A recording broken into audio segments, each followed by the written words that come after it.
vou me ater um pouco mais à temática que me foi proposta a abordar, que pega um pouco da fala final da Maíra Cota, quando fala do juros sobre juros, e que já foi levantado algumas vezes na mesa do anatocismo e tudo mais.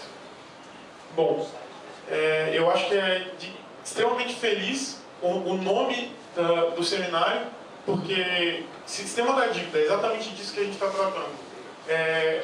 A dívida se estrutura como um sistema, e ela se estrutura como um sistema, e um dos seus pilares é a obstrução ao acesso de informações.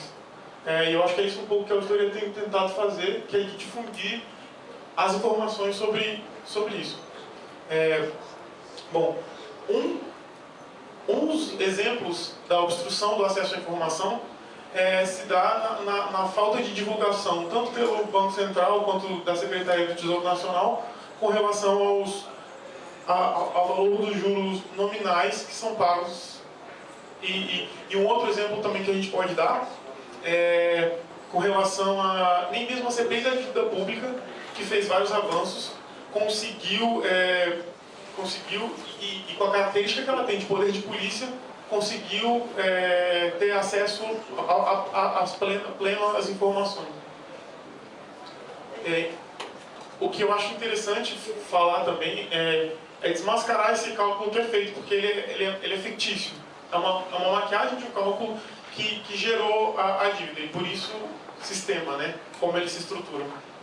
Bom, você tem, pelo que eu pude estudar um pouco e aprender com o pessoal da auditoria, você tem basicamente dois cálculos.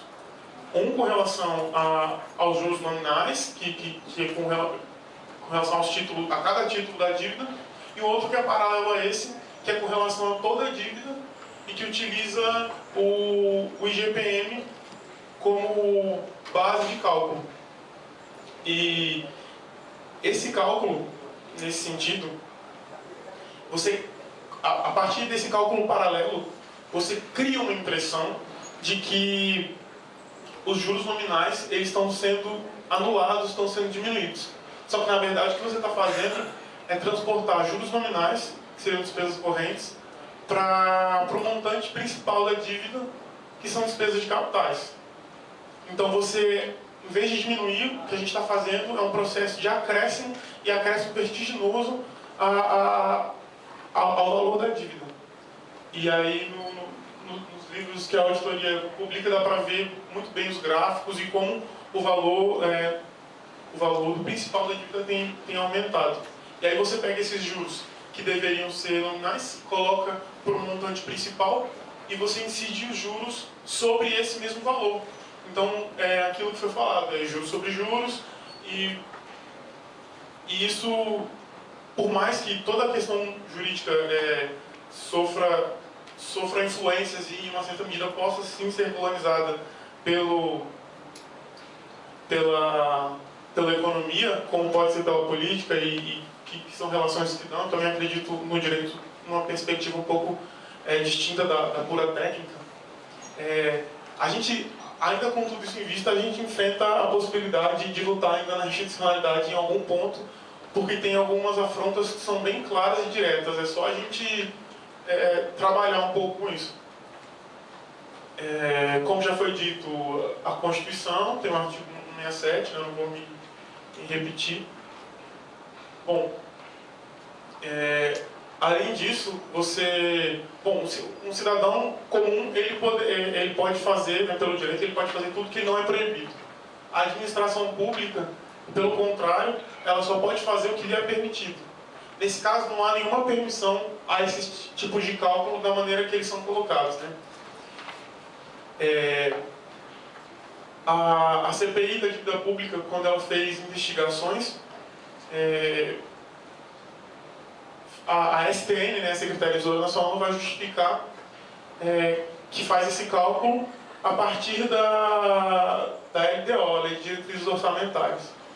Só que, na verdade, nem a LDO, a Lei de Diretrizes Orçamentárias, nem a Lei de Responsabilidade Fiscal autorizam ou ainda elas não dão nenhum respaldo legal a essa argumentação feita pelo STN. Porque essa correção monetária que eu falei, ela de fato são de capitais, não são de... ela é colocada para despesas de capitais. Enfim,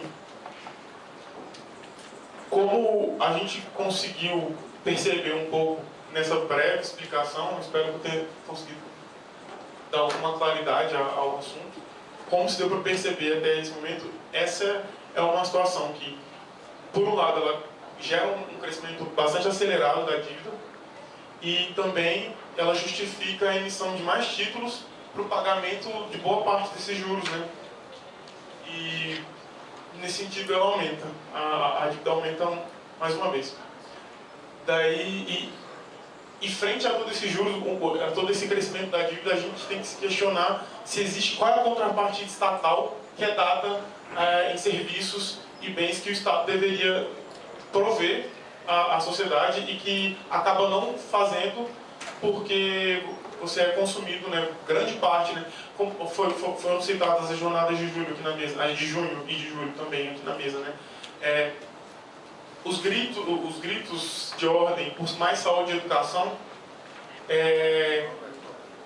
encontram um entrave muito grande, por exemplo, nos 44% dos recursos da execução orçamentária anual destinada ao pagamento da dívida, né? Como a gente consegue pular a Constituição de uma forma, uma afronta tão direta, e se a gente se aprofundar no tema, ela é bastante clara, como a gente consegue afrontar para garantir uma segurança ao sistema financeiro, uma estabilidade bastante questionável, em detrimento de diversas outras questões. Foi citado também a questão do juros sobre juros. Tem esse que é chamado de anatocismo, né? Tem uma súmula do STF, já foi citada, né? Ela veda expressamente essa possibilidade, né? É a súmula 121, de 1963. Ela diz: é vedada a capitalização de juros, ainda que expressamente convencionada. Então, ainda que a gente tivesse convencionado, ela não é válida. E é exatamente isso que a gente faz no aumento da nossa dívida pública. Bom, eu vou encaminhar para a conclusão. E, em resumo disso que eu falei, bem breve, a perpetuação desse sistema, ela em grande medida se baseia, como eu já disse, na desinformação e na manutenção dessas ilegalidades que estão diretamente ligadas à desinformação também. Se a gente não sabe que essas ilegalidades estão acontecendo, a gente não tem como minimamente lutar contra elas, né? Enfim, como eu falei, as áreas sociais elas têm sofrido um duro golpe em possibilidade de financiamento que o orçamento geral da União executado poderia citar. A gente tem em torno de 3, 4, 2%, eu não sei, para a saúde e para a educação, e 43,98% no ano passado, de 2012, só para a dívida. Bom, e aí, eu não tinha pensado, mas eu achei as ideias trazidas na mesa extremamente relevantes, de ação civil, de ação popular, elas são extremamente relevantes.